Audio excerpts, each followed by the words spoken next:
In the shiny world of old Rome, behind the big stone columns and golden houses, there was a dark truth that history often tries to forget.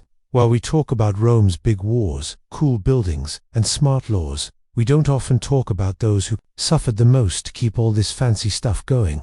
Young boys were forced to be special servants for rich and powerful people. These weren't just normal helpers or slaves doing house chores. They were real people stuck in a system that used their youth, good looks, and weakness for the pleasure of Rome's rich folks. Their stories show us a side of the Roman Empire that's different from the pretty picture we usually see.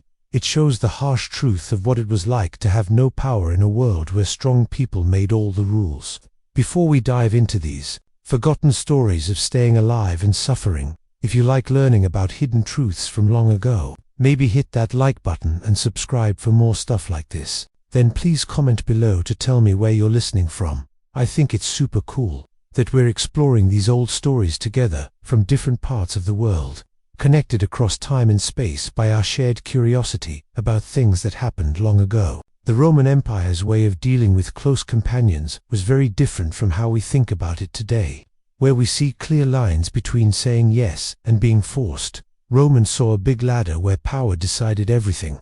At the bottom of this ladder were young men, often taken from lands Rome had conquered or born as slaves, who found themselves pushed into jobs they never chose. These young men, some just kids really, were picked not because they were smart or good at things, but because they looked nice and could entertain their masters.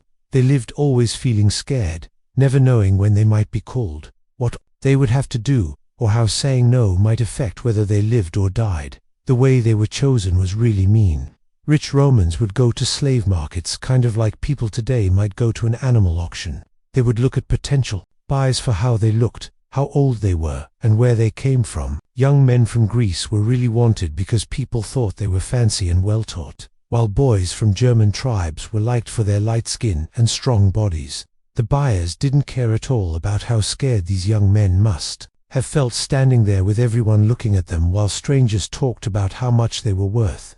Once bought, these special servants entered homes where their lives weren't their own anymore. They had Tobe ready any time, to know what their master wanted before being asked, and to act like they were happy to do everything, even if they really weren't. The mind hurt of living this way must have been really bad. Imagine having to smile and act thankful, while being treated in ways that hurt your feelings and took away your choices. The daily life of a male special servant was different depending on their master's likes and how important their master was. Some lived in fancy rooms, wore nice clothes, and got to learn things, but always knowing these nice things came with a price. Others lived barely better than regular slaves, only called when their master wanted them, then sent back to rooms where they had no privacy, no things of their own, and no hope of getting away. What made their situation really sad was that no laws protected them or gave them any help. While Roman law gave some protections to citizens and even some rights to slaves, these special servants were in a gray area where whatever their master wanted was more important than how they felt. They couldn't ask for help from anyone in charge, couldn't have real friendships with others, and couldn't even say they were suffering without risking being punished. The mind tricks these young men faced were maybe even worse than the physical stuff they had to do. Masters often used tricks to break their will and make them dependent. Some special servants were given nice things or treated kindly for a while, only to have these gifts taken away as punishment for small mistakes. This made them always feel anxious and confused because they never knew if they were in favor or about to be punished. Many masters kept their special servants away from other people in the house, stopping them from making friends or allies who might help them feel better. This being alone was especially mean for young men who had been taken from their families and communities because it stopped them from keeping any connection to who they were before or their old way of life. The competitive nature of some houses added another layer of mind torture. When masters kept multiple special servants, they often made them compete against each other for attention and treats. This stopped the victims from helping each other and created a feeling of always being tense and not trusting each other. Young men who might have found comfort in sharing their experiences instead found themselves competing for their master's favor, knowing that falling out of favor could mean even worse treatment. The education given to some special servants was itself a way of controlling them, while learning to read, write, and talk about big ideas might seem like opportunities. These skills were taught mainly to make them more entertaining companions. They were expected to be able to talk about books and politics, but only in ways that made their masters happy. Their education was another tool used to shape them into better objects for their owner's enjoyment.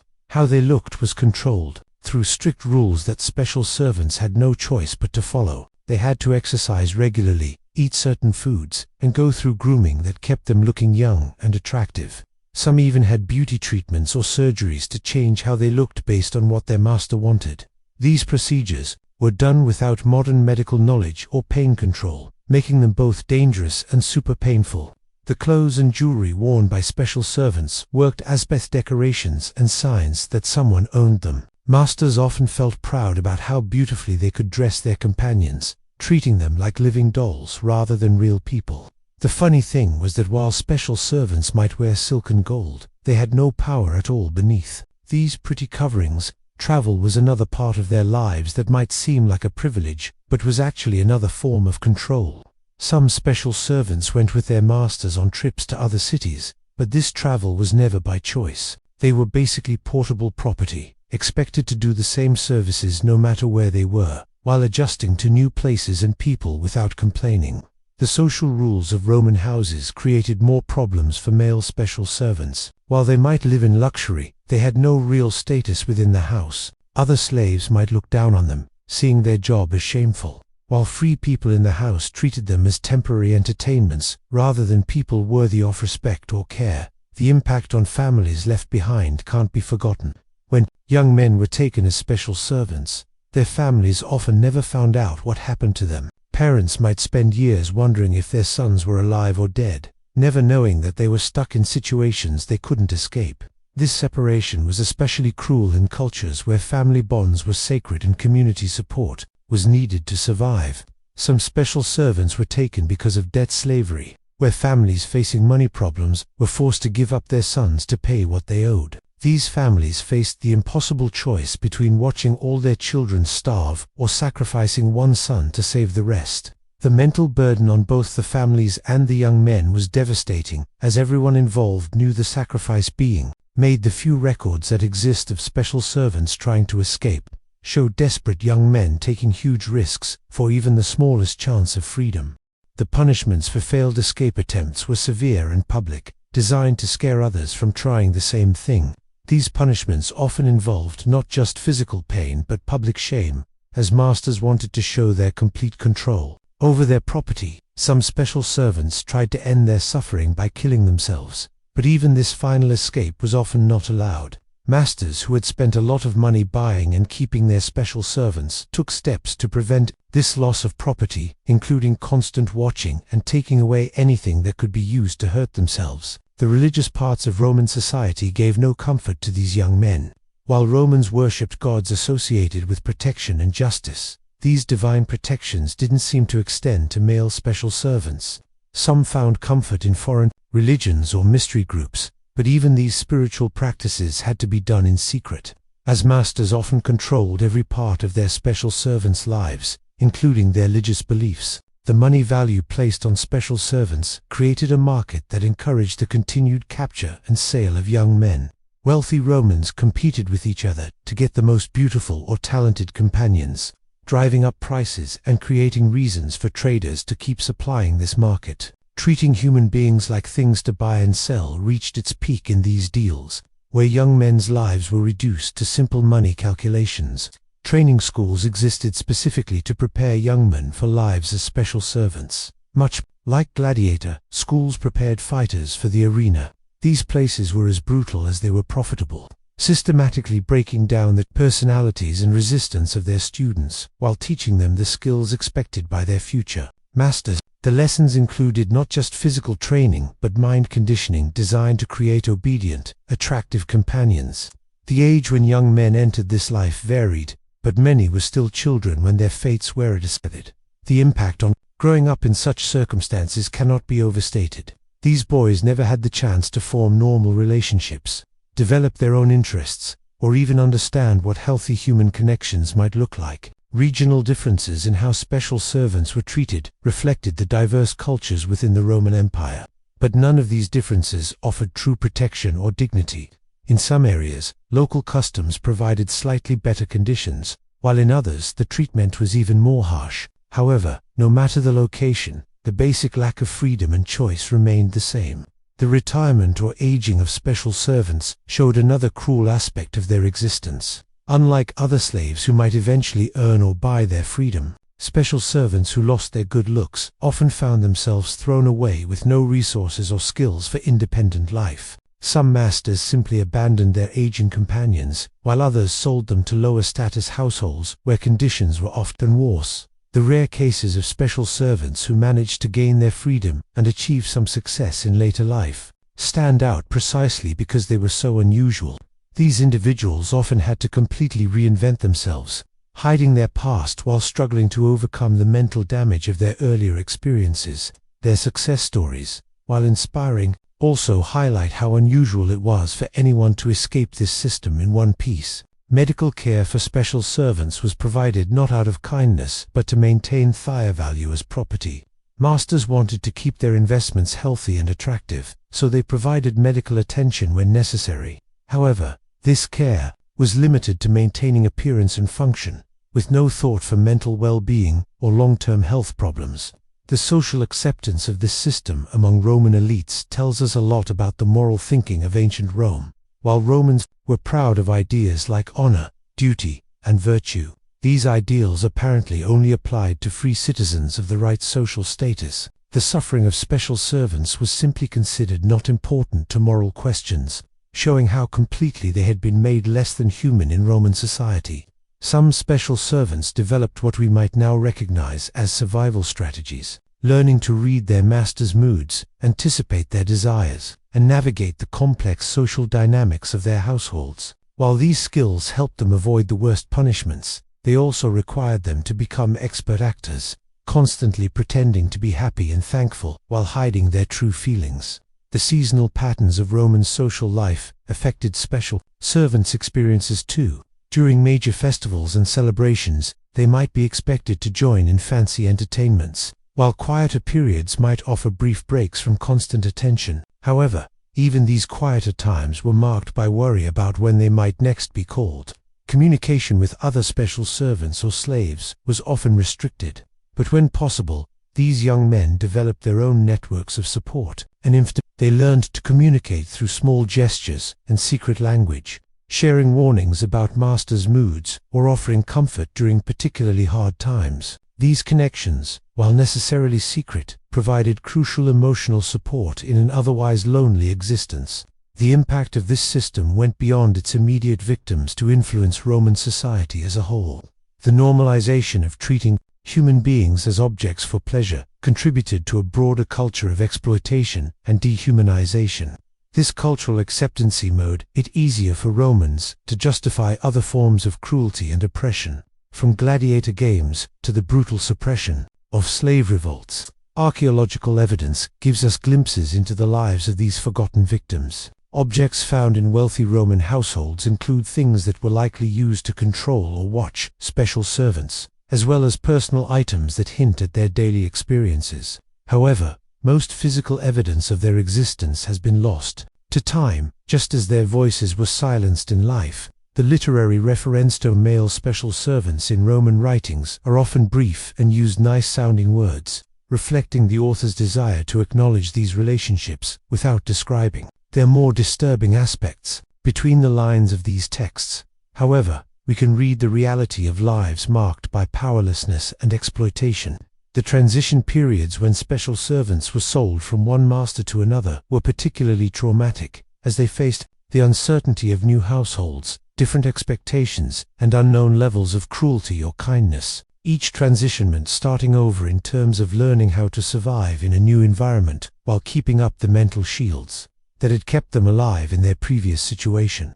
Some masters treated their special servants as temporary fun, quickly losing interest and either selling them or making them ordinary household slaves.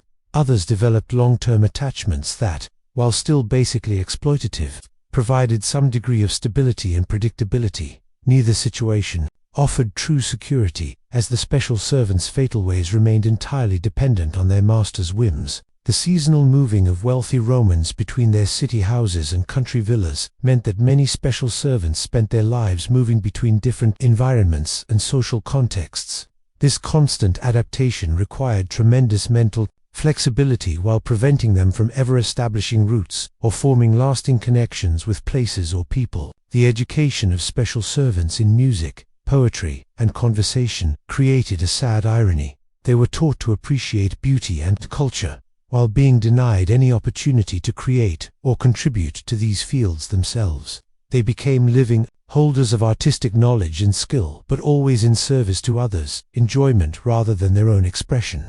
Physical training programs imposed on special servants were designed to maintain their appeal to their masters, but these programs were often extreme and punishing. Young men had no choice but to endure whatever exercise, diet restrictions, or body changes their masters demanded, regardless of the physical or mental cost. The seasonal celebrations and festivals of Roman society created additional pressures for special servants, who were often expected to participate in fancy entertainments or private celebrations. These events might seem fun from the outside, but for the special servants involved, they represented more opportunities for shame and exploitation.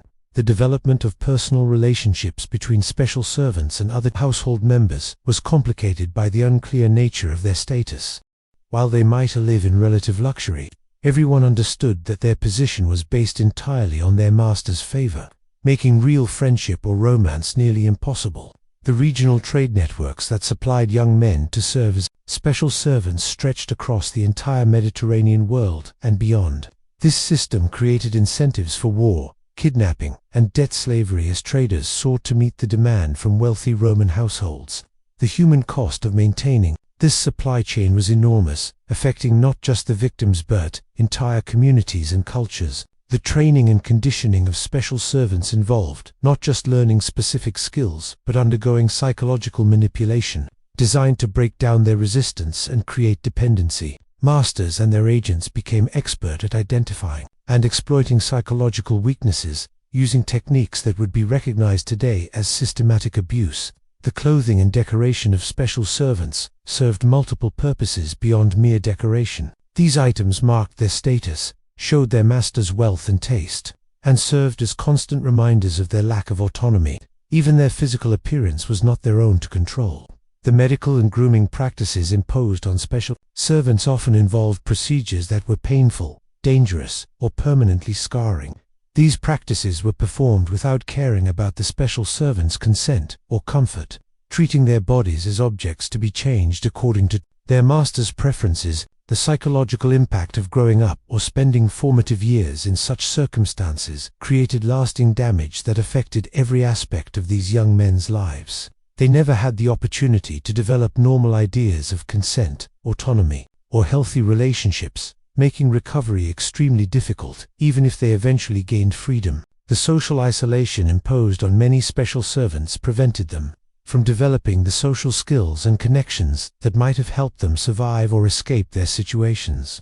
This isolation was often deliberate, as masters wanted to prevent their property from forming alliances or receiving outside support. The money calculations that determined special servants' fates reduced human beings to simple money values, with prices changing based on factors like age, appearance, skills, and origin.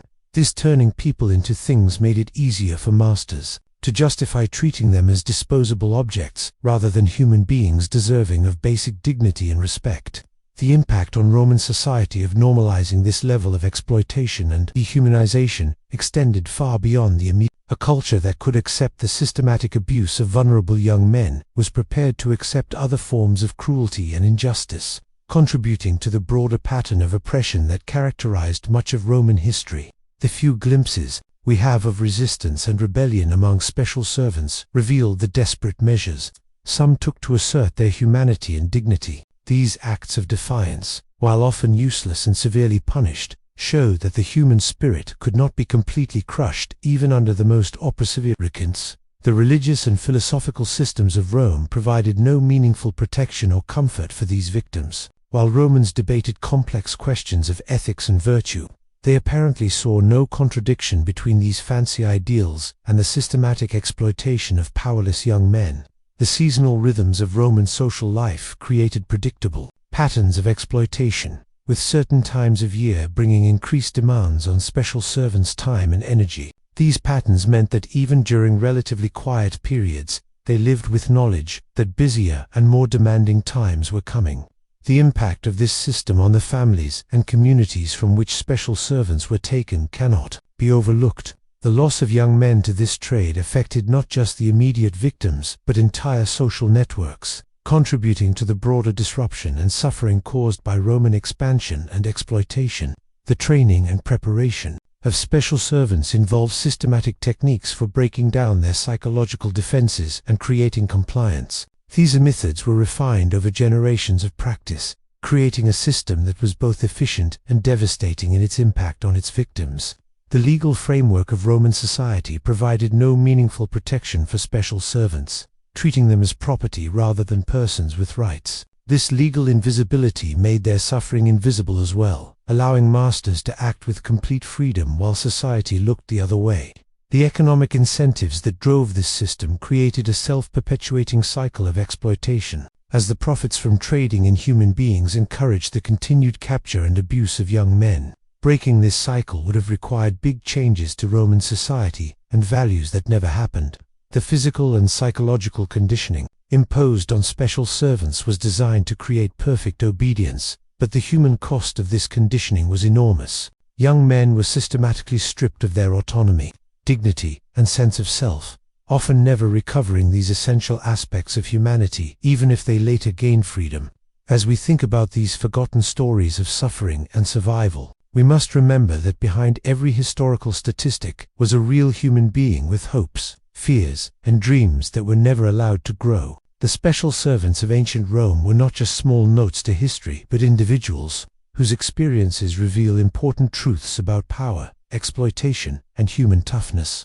Their stories challenge us to look beyond the marble facades and golden treasures of ancient Rome to see the human cost of this civilization. They remind us that historical progress often came at the expense of the most vulnerable members of society, and that the price of luxury and power was frequently paid by those who had no choice in the matter.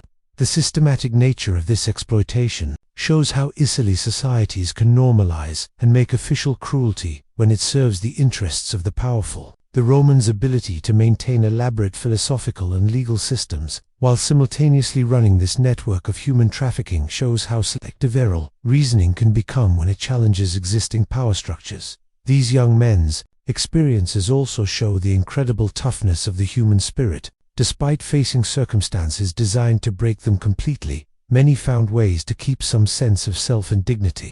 Their small acts of resistance, moments of connection with others, and determination to survive represent wins of humanity over systematic dehumanization. Understanding their stories helps us recognize similar patterns of exploitation and abuse in our own time.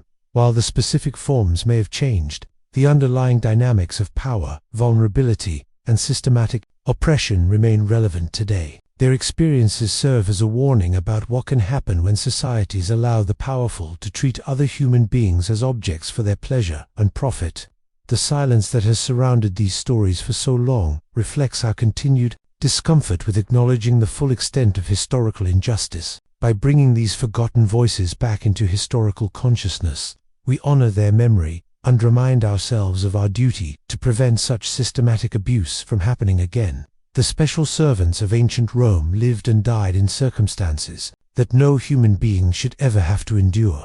Their stories deserve to be remembered, not as exciting historical curiosities, but as testimonies to human suffering and resilience. In remembering them, we acknowledge their humanity and commit ourselves to building a world where such exploitation becomes impossible. Their legacy challenges us to examine our own society's treatment of its most vulnerable members and to ask ourselves what future historians might discover about the systematic injustices we choose to ignore or accept today. The questions their stories raise about power, consent, and human dignity remain as relevant now as they were 2,000 years ago. In the end, the horrible life of a male special servant in the Roman Empire serves as a stark reminder that civilization's greatest achievements often rest on foundations of unspeakable cruelty. By understanding and acknowledging this truth, We honor those who suffered and commit ourselves to ensuring that such systematic dehumanization never again becomes the hidden price of progress and prosperity.